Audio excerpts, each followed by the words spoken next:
Hello, everybody. Welcome back. I guess it's welcome back for us. welcome back for us. Yeah, we've been gone for a little while, but what have you been up to, Lise?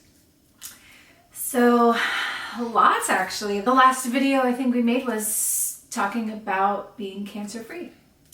So shortly after that video, I had just had surgery, had a recovery period for about a month, and then started radiation. So at this point, I am already done with radiation and done with the active treatment phase of breast cancer. And that wrapped up in late April of 2024. So the journey from diagnosis June 26 to being wrapped with active treatment, and it's important to understand active treatment, at least we'll talk, because it's not just, oh, you're done, you're cancer-free, the journey's over. No, there's still definitely a road to be walked for some time, but just the journey from diagnosis to the end of April, which was the active treatment phase, that's kind of the phase that we've been on. And then after radiation, there's just some cumulative effects that you kind of feel from that, just kind of from the burns, from some of that, the exhaustion that really started to kick in for periods of time. But with that side kind of wrapping up, here we are in mid-May. What else is going on? Like, what happens now, and what did you feel, post finishing active treatment? Yeah, so I think moving forward, I do want to do a whole set of videos on the breast cancer, just the whole journey in itself, because I had hoped to document a lot more throughout this process. It was a tough journey, so I didn't document as much as I'd like to, but the feedback that we've gotten from all of you across the globe really is that the videos have been helpful. So I do want to kind of highlight getting the diagnosis, different parts of the journey, that sort of thing. But I do have to say, going through radiation was nothing compared to chemo in terms of the side effects. Yes, there were some side effects, and it's not to minimize radiation treatment, but comparing it to the journey of chemo, it was much easier for me to manage. So and me as well. Yeah, so being able to function, and being able to pick up kids from school, and do the day-to-day things that wasn't possible during chemo for me, was a much easier journey. As we talk about that, yeah, chemo was a wild ride, and I think the part that was interesting was she would go through this, and then by about 3:30, 4 o'clock, like clockwork, she's like, I have to lay down, I have to rest. Mm-hmm. So this is kind of the untold part of the story for folks that are looking in from the outside, but it's important to catalog. So if you have friends or family that are going through a cancer battle, if you look at Lisa now in video, if you sit and you have a cup of coffee with her and you break bread and you're around, you're gonna look at her and you're gonna be like, you're fine, you're cancer-free, what's different? And here's the thing, everything's different. Mm-hmm. A lot of things are different. All the stuff that you can't see is different. The fact that she's going to get really exhausted in these waves that come through, and that's going to take a bit of time. The fact that she's going through a series of reemergence. The fact that maybe 100% of her capacity and her capabilities, not only in her physical strength, but just even memory and different things like that, because of how challenging the chemo and the radiation and many of the medicines have been on the body. Those functionalities, looking from the outside in, you might go through and you might say, oh, well, she's all back, mm-hmm. Everything's there. And the reality is, maybe again 100% of her capacity of who she was a year and a half ago, maybe, I'm just throwing this number out there, maybe you're at 65%, 70%, 75%, and that's going full bore. And there's like these little baby steps of reemergence that have also led into other things, mm-hmm. that you finally have been able to get back into. You're doing a little bit of Pilates, and just yesterday we were able to, or 2 days ago, we were able to go to the gym together and like do a little bit of an exercise which is cycle huge. together, It doesn't which is huge. seem like a big deal, but that's huge. It's been almost a year. In the grand scheme of It's things. been almost a year. But even in that realm of post-treatment, my mindset is where I was a year ago. It's stepping into the gym. I'm like, oh, I can go lift these 25-pound weights. And no, the body quickly says, no, thank you. Here's 3 and 5-pound weights. So it's definitely a mindset challenge to realize that where you might think you are, in reality, you still have a long way to go. And along those lines with the memory, there is a thing called chemo brain. And being able to have that conversation and the openness of, he'll point things out of, hey, you might have missed this, or, and to not get defensive and be like, hey, no, I'm all there. No, there's definitely a process, baby steps working towards, getting back to where I was. The partner in the situation, that's me, has to have a little extra capacity for kind of like an overwatch role of just like, hey, you said you were going to do this. You said this was going to be something you were going to take care of. You okay? Did you forget that? Do I need to handle it? And that's the part that we're having to kind of navigate through. And before we talk about just our really powerful time away that we had with just kind of a retreat that we took, just why don't you close out just the journey update by just sharing what with your ongoing treatment and what that's going to look like.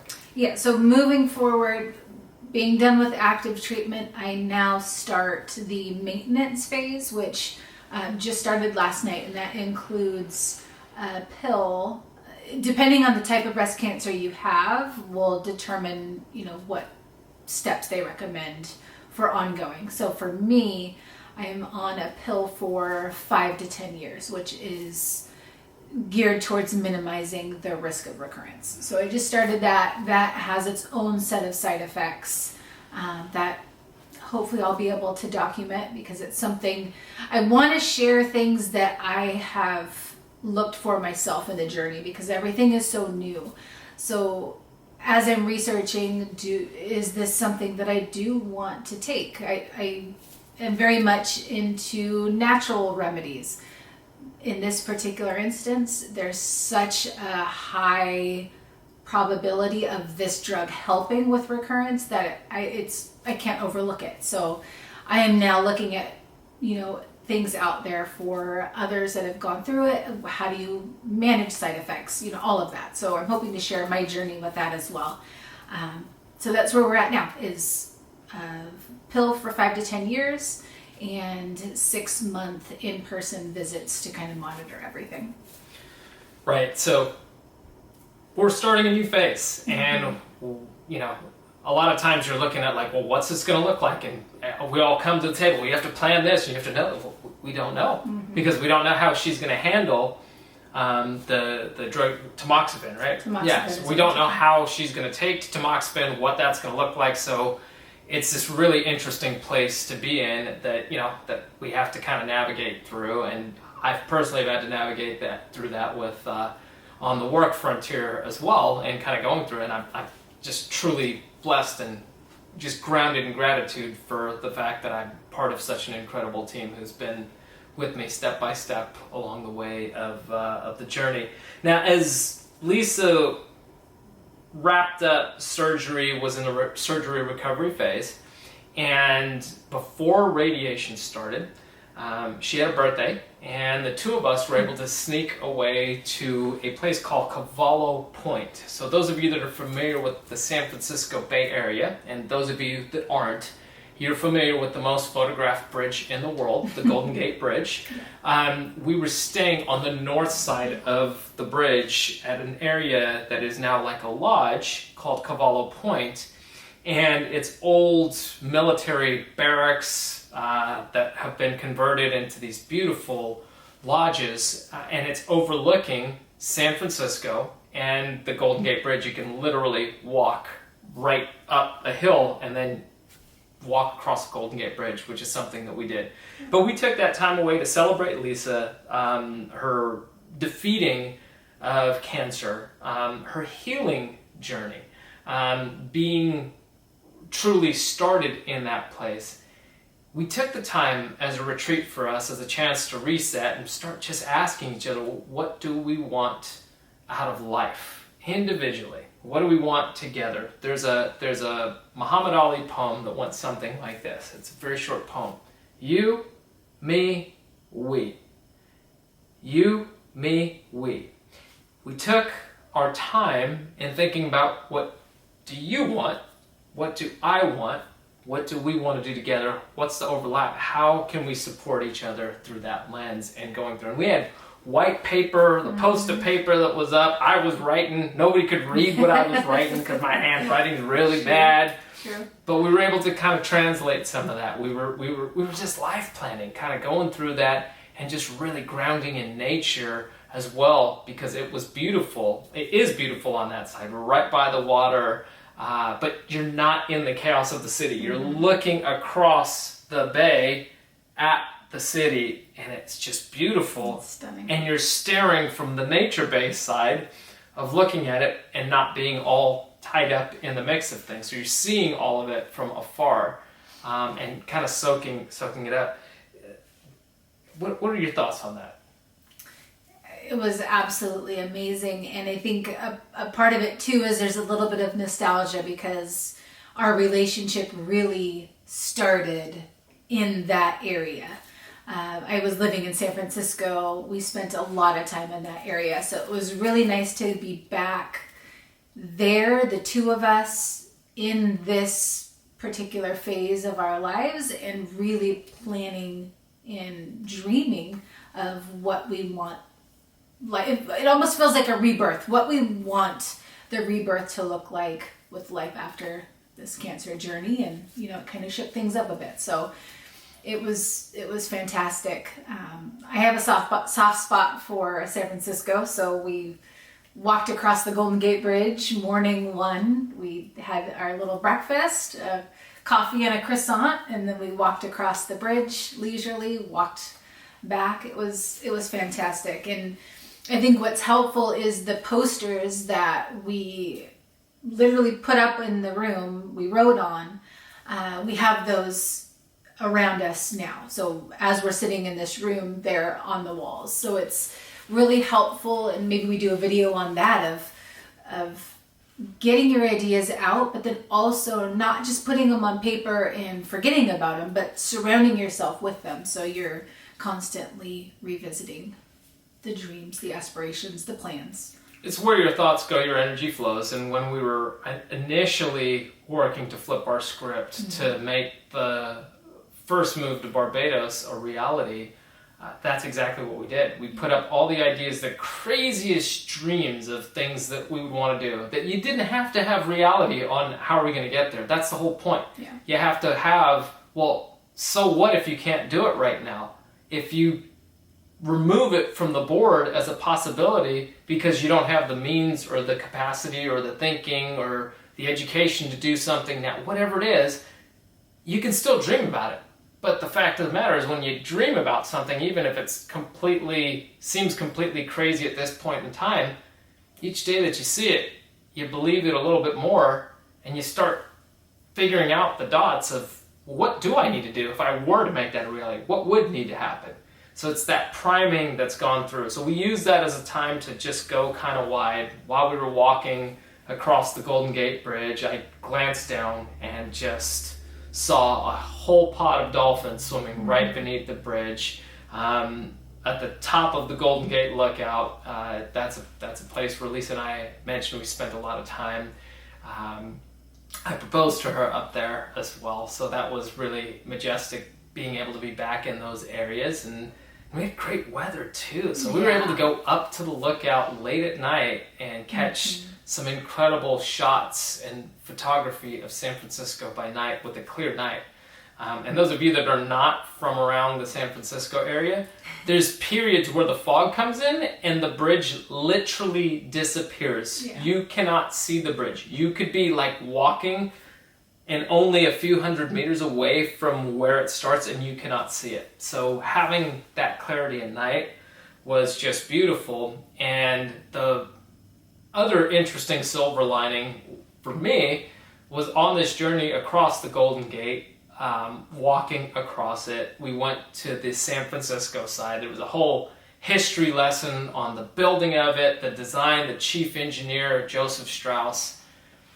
And as I'm sitting there reading this stuff, I went into the gift shop, and they just happened to have a book. It was for like middle schoolers on Joseph Strauss. And I said, well, we've got some downtime, we've got some reading time, this looks interesting. I'm all in the space. So I picked it up, I read through it, and now at the beginning of May, I had to deliver a talk on careers, career growth, career bridges, how to bridge your career from where you're at today to where you're at in the future, using a strengths-based approach to human development, which is what I focus in on and what my company, 34 Strong, really is grounded in.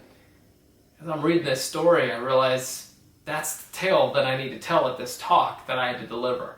So I unintentionally did a lot of prep for a keynote that I was delivering, a month and a half later, and loved everything about the learning process. So just delivered that. I guess when that goes live, we might share a little nugget with you if any of you, hopefully you're not bored to pieces by hearing about some of that stuff, but maybe it's useful for you and your career trajectory growth as well. That could be that in itself could be a flip of the script for many people, focusing on what's right with you instead of what's wrong with you, and that's what I talked about. But that's a conversation for another day. So that covers our time away, just kind of a highlight. And kids, what they've been up to a lot. They've been busy. Which in turn makes us real busy. I've been a Lyft driver, but I've been happy to have her back in the arsenal. So she's been a little bit more of a Lyft and Uber driver as well. That was just all me leading up to it. What have our kids been up to? Oh man, so they're very much involved in sports. Kira is continuing with the gymnastics. She just finished the competitive season, which is her first full competitive season. She made it to the state meet here and then qualified for a regional meet. So she finished off strong. She finished with her highest score of the season to finish it out. So it's been great. It's been really, for all of us, gymnastics has been, you refer to as a stability anchor. And it was mainly for Kira, but it trickled into all of us. There's a lot of chaos around us. This was the one stable piece, and it was critical for her. And just really, really cool to see her thrive, improve, develop friendships. She just fell in love with the coaches, everything about it. So it's been really, really fun to watch. It's been really fun to watch. It's taken us on a few flights to different places. So over the course of the season, we've been to Dallas, Texas. We've been to Visalia, California, which was an overnight trip from here for her state championship meet. And then we also got to go to Arizona for the regionals. So she did very well at that. Got to see some friends and family along the way who came out to cheer her on. So it's been a journey. It's been a stability anchor for her. We returned to the U.S. on the 7th of July 2023 after Lisa's diagnosis, and the week leading up to that, I vividly remember contacting the gym that she trained at, getting her lined up, and that was a Friday that we flew back in, and by that Tuesday, we'd returned to the Sacramento area, and by that Tuesday, she was in the gym training. Did the same thing for Preston, got him into martial arts and drums, just to keep some of the things that they absolutely love and could keep going at, kind of keeping them rolling. So because they were highly involved in that in Barbados. That's so right. The promise that you made to Kira was she was not going to lose her gymnastic skills, because she had trained 6 months with the Barbados team So she maintained that. Same thing with Preston. He was involved in drums consistently, martial arts, and soccer or football. So it was able to continue that here as well. I made that promise to the kids before we left. Mm-hmm. I don't know if they remember that promise or not. Kira doesn't seem to, but it's all good. It's the work that it took, like as we were leaving and knowing the journey that Mom and I would be on here with going through. We knew it was going to be complete chaos for the first part, and as it became clear that she was going to need chemo, then that was going to be a whole nother thing. But we wanted to make sure that the kids were able to do that. Preston has been thriving. He's been doing really well on the drums, continuing to go through that. Him and I have been getting to jam a little bit together. That's been pretty cool, and he's keeping a real steady beat and grooving with that. Actually played a show this last weekend for Mother's Day, and when we set up, he went and sat down on the drummer that I play with on his kit and was kind of just grooving, and him and I got to kind of do a sound check together. That's like really cool. And going through that, he's still continuing with Brazilian Jiu-Jitsu, and he's definitely had his share of soccer, football, for all our non-American friends, what it's called, football. He's been getting to go into that, and he's got a whole basically workshop series that's going to be coming up on a whole bunch of drills that he's stepping into in the summer. So we're really looking at this end of the journey. We feel really happy and blessed that we've been guided to, despite everything that Lisa has faced individually and that we face collectively as a family, that we've been able to, with not doing it all on our own, but with the right support systems, with friends and family, have been able to manage keeping the kids in their certainty anchors, the things that give them energy, put a smile on their face, and have kind of kept them going. One day at a time, because that's all it is. I think Winston Churchill said it best: when you're going through hell, you keep right on going. And that's a big part of what this year felt like, but we had to give little glimmers of hope and joy along the way for the kids, and it helped to create some smiles and some joy for us as well over that portion. So as we're kind of getting towards the end of this here, I think one of the big things that I know for me personally has resonated. Our dear friend of mine that I've been able to spend time with, he's been, a once a week exercise buddy, keeping me kind of grounded, and we've done a lot of things together over the course of life. He told me, he said, whatever you do in life, whether it's in business or in the business of life, with family, he goes, you just keep staying grounded in gratitude. And that has been an anchor for us in finding our ability to stay grounded in gratitude. And I know I've done that personally, and spend time each day kind of writing through that, going through, even in the worst of times, there's something to be grateful for.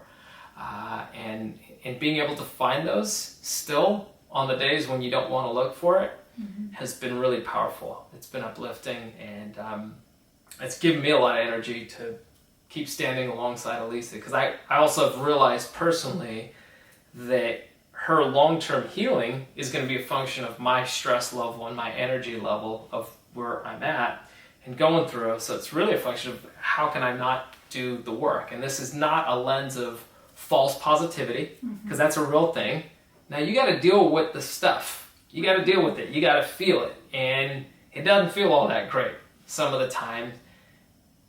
And amidst that, you can still talk through that, walk through that, and still find your way back to gratitude as your waypoint, using a military term, your North Star, your compass, your guiding light. Of like, that's still where you're aiming towards, and there's a way that you can find your way towards that. So that's been huge for me personally. Anything else to say on that? No, just I think it's important to find the gratitude in even the hardest of times. I think that was critical in my journey as well. And another thing that you touch on is finding the joy.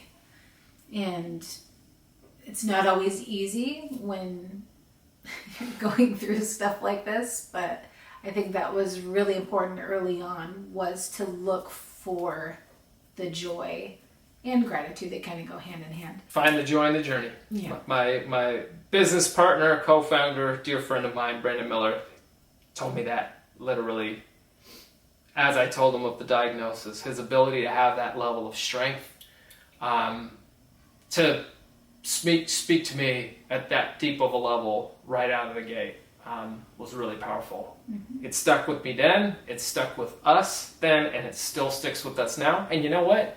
Even though we're on this side of it, it still sticks with us. It's just wherever you're at in the journey of life, there's always joy to be found if you look for it, no matter how miserable things are. And we've got a lot to be thankful for now.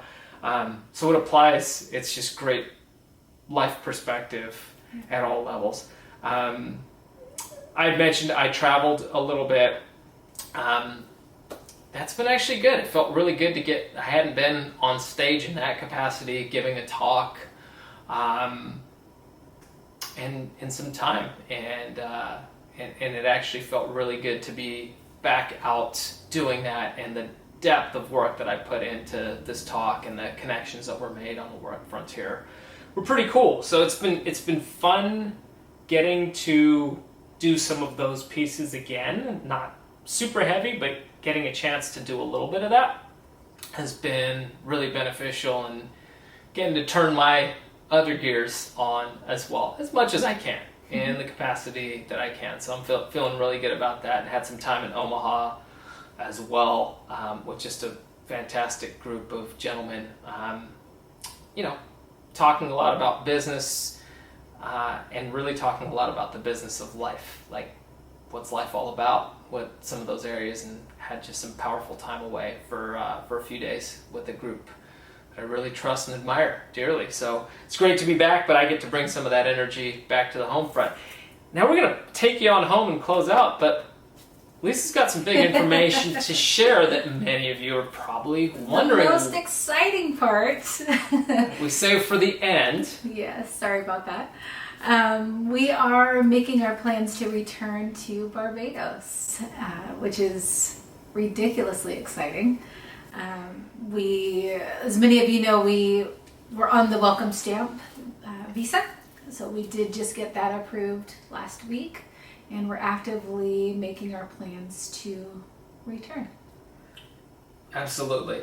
And, when we first started this channel, for those of you that don't know, which is probably why you get these types of videos of us rambling, we had no intention of this being shared with others. This was just for us, just documenting, hey, where are we at? Like, what was this like? So we could look back years from now and say, wow, this is what we did. This is cool. We had these experiences. Where was our headspace at this time? And when we left in 2020, friends and family said, well, would you mind sharing that so we could follow along in your journey too? So we did, but we always kind of shoot these with the lens of, are we going to enjoy watching these in the future? And hopefully it resonates with some of you, but our primary target has always been that. And just whoever wants to come along for the ride, you're welcome to join in. You're welcome to see some of the stuff that we have to share, and that's what it's been. So the fun part is, with this journey that we've had over the past year, those videos that we had recorded over the course of the past 3 to 4 years, that were intended to be watched when the kids were grown. Well, guess what? The kids have grown from where they were at then. Yeah. We've had a lot of energy and comfort watching some of what was done, seeing videos with some of you, friends, connections that we've made that are there, experiences that we had, and they've filled our very own cup. Yeah. And having to go through this season and reminding us of the joy in the journey, reminding us of the incredible human connections that have been made on the journey of flipping our script, and the reasons and the reminders for what we're looking at getting back to. And at the same time, holding our sense of deep gratitude and joy that we have the ability to have done this, to have come back to California for treatment, that Lisa is on the healing cycle and is going through. So it's just no knock on that whole process, but it's just been powerful. You don't know when that time of being grown is going to be, and when the dividends from the investments that you made today will actually be paying out and received. And you might not know the ways in which you'll need to receive them, but I can definitely look to Lisa and say I'm incredibly grateful that she took the initiative to document, to do the recording, to do the filming. I know some of you think I'm the one behind the flip the script filming. No, I just run my mouth. That's all I'm good at. And I don't know if I'm good at it. I apologize to all of you for that. But that's what I do. Lisa's the real mastermind behind all of this, and it wouldn't happen if it wasn't for her. So I think as we're wrapping up and planning our return to Barbados and documenting, just continuing to document our joy in the journey, and whatever that looks like, the highs, the lows, and everything in between. I'm just really grateful that you've taken the initiative to make this a reality, and we're excited to share that with you. And I'm grateful that he likes to chat on screen, because I like being behind the screen. Or behind the camera. Behind the camera. I think you'd go behind the screen too, and just be like, I like to hide out. I like to be behind the scenes. You come up with these elements here. So love the concept of it. And it really does, last thing I'll close on is in our habits, in our lives that we all live, we can have certain things that we do that create motion. So it feels like we're doing something, but we're not taking any tangible action. And then we can take that motion and put it into action. So the white paper is fantastic, what we did while we were on our retreat. That's creating motion. And from that motion, you have to derive the steps to take action.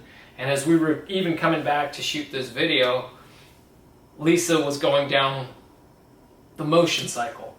Oh, we need to have this, or I need to study this, or we need to have this update, or different things. I said, the only thing you need to do is set that camera up and hit record. That's all that needs to happen. That's action, and we'll have something that's good enough to share, and it's truly authentically who we're at. So on that note, we hope to see you in Barbados. We wish you authenticity to yourself. Be authentic to you.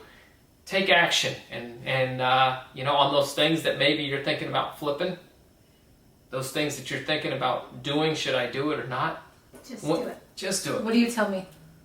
Don't think, just do it. Oh, that's a Maverick quote, though. That's from Top Gun. Yeah, Top Gun. You repeat it. Maverick tells Rooster, don't think, just do. Yeah. The instincts are there. That's the whole point, and it's a function of just trusting and knowing you've spent the time in developing these talents. Just do it, and it's going to be okay. It's going to work out. I think that's all we got. I think so. Until next time. Thanks for watching. Thank you, guys.